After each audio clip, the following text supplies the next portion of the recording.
Would I be the a-hole if I take my nieces back to my sister's house?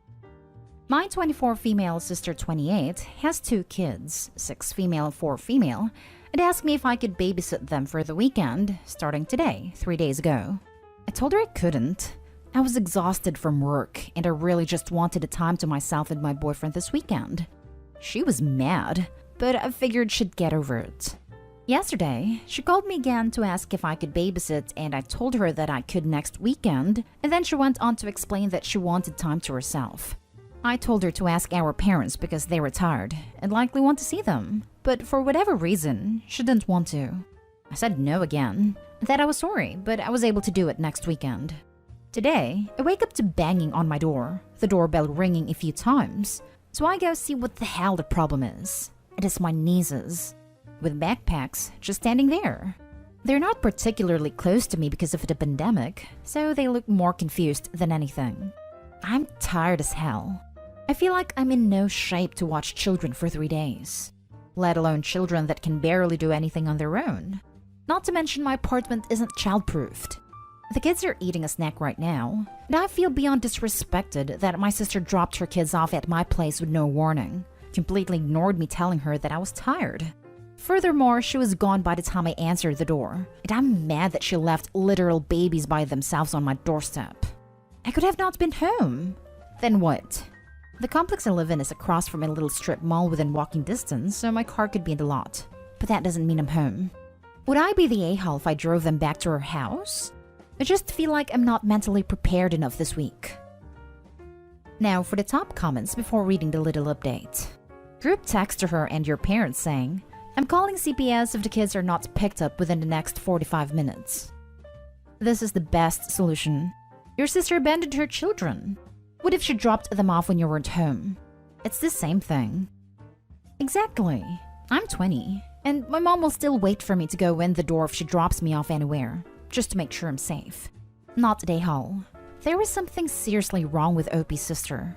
What if Opie had decided to go out or even away for the weekend? Then there are 2 small children on their own with no idea what's going on and no way to look after themselves. Calling CPS is 100% in the realm of possibilities. Not the a-hole. However, I won't drive them back. I will call her and tell her to get herself back and pick up her kids. And if she's not here in an hour, you're calling the police. Also not going to babysit them next weekend or ever since she's so disrespectful. This, exactly. She abandoned her kids at your door? She didn't even know for sure you were home. Yeah, she has 1 hour to get them or the police are coming for them. And I would never babysit those kids as a favor for her ever. And now for the little update. I made a group chat with my parents and my sister and made a recap of the situation for my parents. I said that if she wasn't coming in the next 45 minutes, I'd be calling CPS. My sister was frantically begging me not to. But like I said, and many of y'all said, she left literal babies on my doorstep without even knowing if I was home or not. Then she goes on about how she needed a break and that she was desperate. At this point, the chat turned into a video chat, and I felt like I could hear the distress in her voice. So I do believe she's having some mental problems at the moment. She said she was coming to pick them up, and my parents interjected that they'd be happy to take the girls. My parents also suggested that the girls live with them for a while if my sister was actually in distress. I agree with that, and also said I'd help my sister find a counselor. So now I'm gathering the girls' stuff, giving them some orange slices, and we're on our way to my parents' house right now. Thank y'all for the suggestions. Now for the next story. Am I the a-hole for kicking my sister and her husband out upon discovering that she was making my niece hide used pads in my daughter's closet? My sister and her husband, daughter 14, my niece, and stepson 17, moved in with us a month ago. My husband and I have a 16-year-old daughter, and we live in a 4-bedroom house. My niece shares a room with my daughter while my step-nephew has a room. My daughter didn't mind sharing because she loves her cousin. They have a ton of stuff in common. It all started after my niece had her period days ago. My daughter was complaining about bad smell coming from her cousin's side of closet. She came to me to help her address this issue since she said she suspected her cousin hiding something with strong smell inside, but said she'd never snoop in her cousin's side of closet even if it originally belongs to her. I decided to look inside my niece's side of closet myself, after my sister brushed it off and didn't let me search.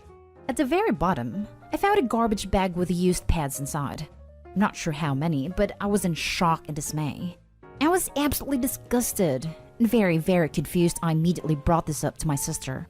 My sister's initial reaction was to yell that I had no permission to snoop through her teenage daughter's belongings. I reminded her the entire closet is my daughter's and told her to stop stalling and explain the deal with those used pads being stored inside a closet. She said she told her daughter to put her used pads in a garbage bag instead of tossing them in the guest bathroom that her stepson was using because her husband complained about his son not having to see the stuff. So she had her daughter keep the pads in the bag inside a closet throughout the day to take the bag out later at night. I couldn't believe it. I called her horrible to subject my niece and my daughter to bad smell and lack of hygiene just because her husband and stepson can't handle the stuff. I shamed her for her god-awful solution, and she apologized. But I told her to pack and leave after my brother-in-law said this was a family matter that I shouldn't get involved in. My sister pleaded to let it go, then called me cruel for kicking her family out. I said she should be talking to her husband and putting end to this controlling behavior, and that she was doing both her daughter and her stepson a disservice with how blindly she follows her husband's unreasonable demands. She could have told me about this, and I would have let my niece use the main bathroom. My sister's excuse was that my husband would have said no, but couldn't be further from the truth. He was shocked when I told him, but said kicking them out was an overreaction. My mom was upset too, saying the kids are innocent in this and have exams, so I should have waited till they finished. Now for the top comments. Not day hall. I think you should offer to continue to provide a home for your niece. Possibly your nephew if you feel so inclined, but I'm not sure how entrenched he is in his father's stupidity. Usually I'd say that you should have offered the opportunity to correct and do better, but your sister sort of threw that out the window. She refused to allow her daughter to ask to use another bathroom in the house. She is the cause of the smell because she told her daughter to do it. She knew what the smell was, but told you to leave it alone. She got mad at you for not wanting every piece of clothing your daughter owns to smell nasty and investigating. She stood next to her husband, silent as he told you that shaming her 14-year-old daughter for having a healthy, functioning body is not your business, and to just leave it alone and let them continue to mistreat the child. Screw all that. Your sister doesn't want a solution. She wants you to turn a blind eye to the abuse of your niece in your home. You have no obligation to allow that mistreatment to continue under your roof. Yeah, I would really hate for the niece to get the impression from this incident that her bodily functions were so shameful that she lost her safe home. Because depending on how her mom and stepdad have explained it to her, the sequence of events might very well look like. Niece's period. Period is so disgusting she needs to hide the evidence far from any men in the family. Evidence is discovered. Niece didn't hide it well enough. Niece is so disgusting that they need to leave the home. This might sound absurd because obviously Opie's objection was the exact opposite of that. And she's totally on the side of the two teen girls here. But I don't trust the stepdad and mom here to not blame the niece for all this. Not day hall. This is justified if for nothing else than to dispose of this mentality. This was a family matter that I shouldn't get involved in. If they're using your house, then that means they respect the house on your terms. Mystery smells most definitely are your business. However, once you've made sure that they understand that, it's probably best to let them back in. It's one thing to assert dominance and teach them a lesson. It's a completely different thing to just give up and cut them off. Not day hall. That's freaking disgusting. It honestly is super alarming. Makes you really wonder what the hell is going on in their heads that would make that right. Next story is titled, Am I the a-hole for banning my picky eater brother-in-law from my house and telling him he's not welcome until I say he is? Backstory. My wife and I have been married for a year. I've known her and her brother, Jason male 20, for over a decade. They have a 10-year difference. For as long as I've known him, Jason has been a picky eater. His diet consists of fast food and junk food. Essentially at get-togethers, his parents have always gotten him special orders. We'd all be eating salads or some kind of meat, and he'd be eating a fried chicken sandwich. He also smokes cannabis oil. This isn't a problem for me, mostly because how he was raised isn't my problem, and also that I enjoy fast food on occasion and I smoke grass. Nothing wrong with that, and I've tried my best to teach Jason to smoke responsibly. However, there are two things that concern me. First, my in-laws are against smoking. His smoking's gone far. He throws tantrums when he can't smoke, and once got his father arrested due to his habit of running away when he got caught. The second is that Jason throws tantrums when he doesn't get what he wants. For example, recently my wife and I have her cousin and his wife over. Jason came too and asked us to get Buffalo Wild Wings. Jason's order came in wrong. He wanted boneless and got bone-in wings. He started yelling, refusing to sit down and eat, and generally being a brat, all because he didn't get the right food. We called it Buffalo Wild Wings, got a refund, and got him his boneless wings. But I warned him that while I don't care what he does at home, at my house we do things calmly. My wife and I have stressful jobs. Being more stressed on top of that isn't something we want. Beyond that, I was raised to eat what's at the table. Either find something you want or stay hungry. No one should cater to you unless you have dietary needs, allergies, kosher/halal/Hindu, etc. Things came to a head last week. I was in Austin with a group of friends, and my wife decided to host a Father's Day lunch for our families. Jason lost his grass pen and threw a tantrum the day it flew out. On Father's Day, people came over to our house. My folks, hers, my aunt and uncle, my cousin, and Jason. My folks got some Mediterranean takeout for the group. Jason refused to eat it and demanded Pizza Hut.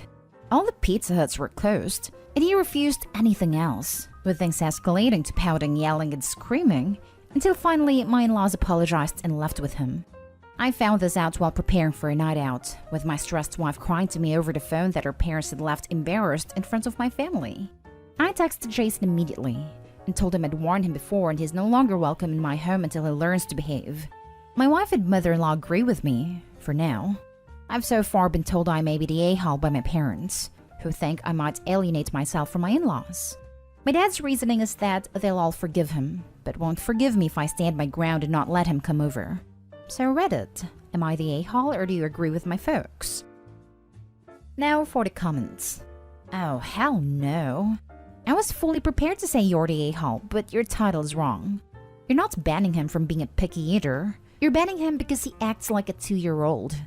Not an a-hole. This. Picky eater has nothing to do with it. What he chooses to eat would be a terrible reason to ban him by itself.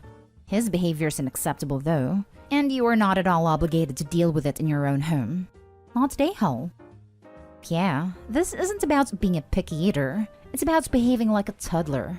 He's old enough that he can pick up food for himself if he's heading to Opie's house. I only suggest this because they're family, and casual enough it can be seen as a solution, not an issue. I wouldn't suggest taking your own junk food just anywhere, but in this situation, if he wants it that badly, he can provide it. Not an a-hole.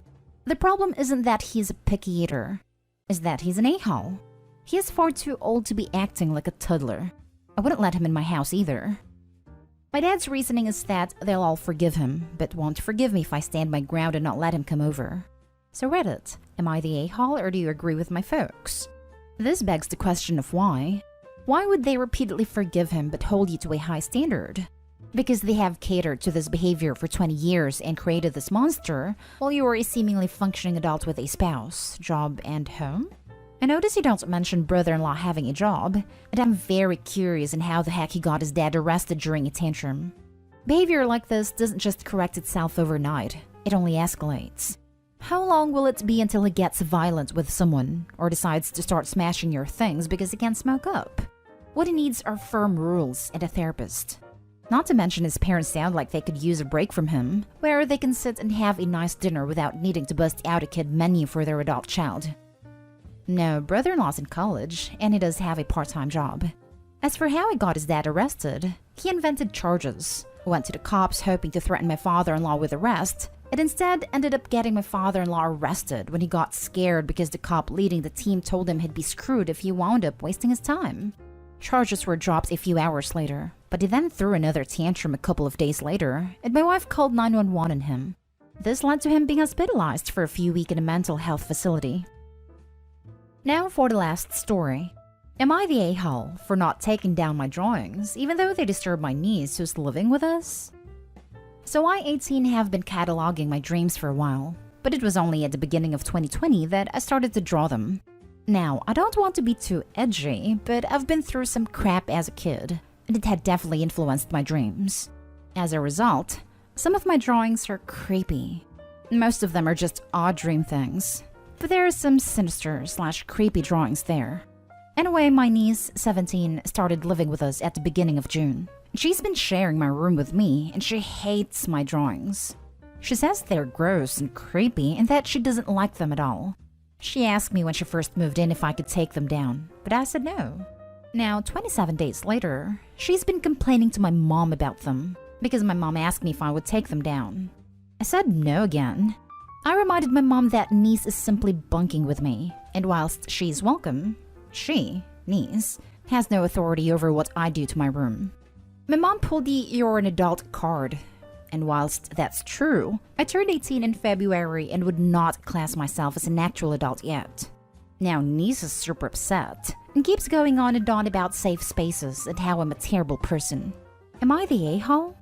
Also, niece was originally meant to stay in the spare room, but she didn't like it, so asked to bunk with me. I said yes because I like her and I didn't think it would cause these issues. I also pay rent for my room. Not the a-hole because 1, you're paying rent for your room, but you still have to share it. 2, there is a spare room but niece doesn't like it. This situation is ridiculous. If you're paying rent for your room but she's in there with you, then either you should pay less or she should start paying. Also, if she doesn't like your room or what's in it, she can drag her butt to the spare room. At this point, I think it would be reasonable to insist she stay in the spare room regardless of what she wants. After reading the OP's responses, not the hell. She chose to bunk with you instead of in the spare room. If she doesn't like it, there is a whole empty room she could move to. Also, you pay rent. So, were you okay with this arrangement, or did your mom allow it against your wishes? That's not fair. You pay rent? Make her use the spare room. What on earth are her reasons for wanting to be in your room when she doesn't like the drawings or the wallpaper, etc.? Not the hell. Since you pay rent, why do you share your room? That should cut your rent in half. You might consider moving out and renting somewhere else. I'm moving out in September for uni. Niece was actually meant to be in the spare room, but she didn't like it, so asked to bunk with me. I said yes, thinking it wouldn't cause this issue.